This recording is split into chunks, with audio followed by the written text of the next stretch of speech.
And each of us, even with the most honest analysis of what we have done wrong and what we failed to do that has led to sins of omission, can say, if God can welcome back Peter and Paul and call them to such great work in the church, He can do the same for us.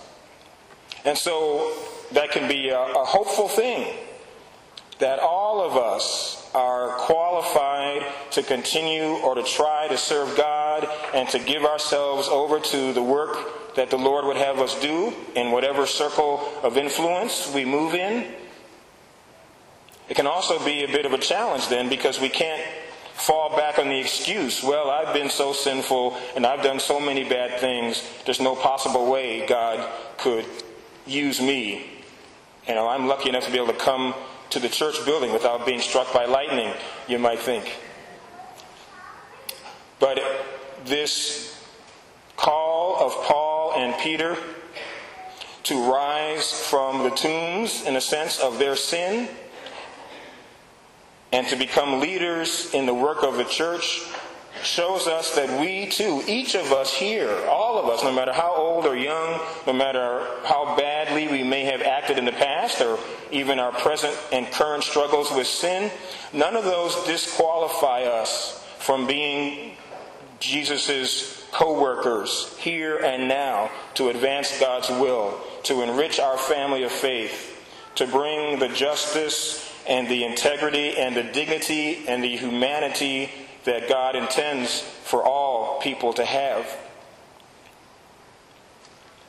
And so that's one encouragement, one lesson then, is we can count on God's mercy as He was merciful to Peter and Paul. And God's calling us and giving us the power and strength to live godly lives and to do godly things in the world today. But also it tells us a little bit about our relationships with one another. And that if we are meant to imitate Jesus, as Jesus was so merciful and welcoming to these two men who did such things contrary to Him and sinned against Him, so we, when we treat and relate to one another, are called to that same mercy and patience and forbearance and forgiveness. Because it's also true that even the deepest, authentic hurt that we may have experienced from someone else is nothing compared to what Peter and Paul did.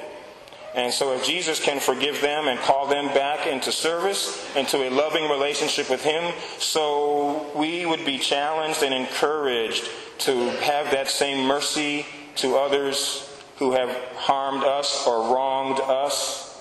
That if there's any way to seek reconciliation with them, we can at least make the initiative. If there isn't, we can pray for God to work in their lives, whether they are living or deceased, that somehow God will bring about His will for them. We can be merciful as God was merciful. As hard as that may sound for some of us, because of the things that someone or some people may have done to us in the past or even right now, I want to conclude by reading to you bits of a story that was on the National Public Radio back at the end of March. And I'm going to put the link to the audio, the actual discussion on our webpage. We have a links page, which you can find on the menu, and also the homily page. I'll put a link to this story. This is about a man, 31-year-old social worker in New York named Julio Diaz. And he had a habit most days of the week, he lives in New York, and he lives in the Bronx, and he must work in some other borough in New York. So when he would take the subway home, he would get off one stop earlier than the stop closest to his house, because this second stop back was close to his favorite diner. And so he'd go there. I imagine he must still be a bachelor, right, and eating out all the time. So one night as he was doing this probably happened in February this year, I think, if I remember from listening correctly. As he was going home and getting off the subway, a young teenager came up to him with a knife and demanded his wallet. And he immediately gave the guy his wallet. That's the prudent thing to do. And then as the teenager was walking away, Julio shouted after him, "Hey, listen, if you're going to be out all night, even if you are robbing people, you might as well take my coat to keep you warm." And the kid stopped and was puzzled and came back. He couldn't believe this. And he said, Why would you do this? And Julio said, "Well, if you're willing to risk your freedom for just a few dollars, then I guess you must really need the money. All I wanted to do was get dinner." Then he said, "Young man, if you want to join me for dinner, the diner's right around the corner. You can follow me if you want."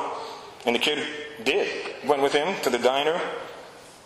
And because it was a regular place, as Julio and his mugger were sitting there in the booth, the manager of the restaurant came by and said hello to Julio. The waiters and waitresses all stopped to have a little conversation. The dishwashers came out from the back to say hello to Julio and have a little conversation with him. And this kid is just watching all this. And finally he says, "You know everybody here. Do you own this place?" And he said, "No, I just eat here a lot." But the teen said, "You're even nice to the dishwashers." "Well, haven't you been taught to be nice to everybody?" Julio asked his assailant. And the kid said, "Yeah, I've been taught that, but I didn't think anybody really did it." They had a nice conversation. Julio treated the young man with respect and tried to ask him about his hopes and his dreams for life. And then finally the bill came, and Julio said to the kid, "Look, I guess you're going to have to pay for this because you got my wallet." The kid handed back his wallet without a second thought. Julio paid the bill, and then, with money he still had, he took out a 20 and said, "Here, you can have this if you give me one thing." And the kid said, "What?" Julio said, "Give me your knife." And the kid did. He handed Julio his knife, and they went their own way. Julio said later, "I figure if you treat people right, you can only hope that they will also treat you right. It's as simple as it gets in this complicated world." And so if that young adult man in New York can be so merciful to this kid who would easily have slashed him and harmed him, perhaps, and as Jesus could be so merciful to Peter and Paul, who acted against Jesus' will and brought harm to his people, so the Lord would encourage us to know that He will always be merciful to us and call us to service no matter what we may have done or not have done in the past, and also would invite us and challenge us to be as merciful to others who may have harmed us and wronged us.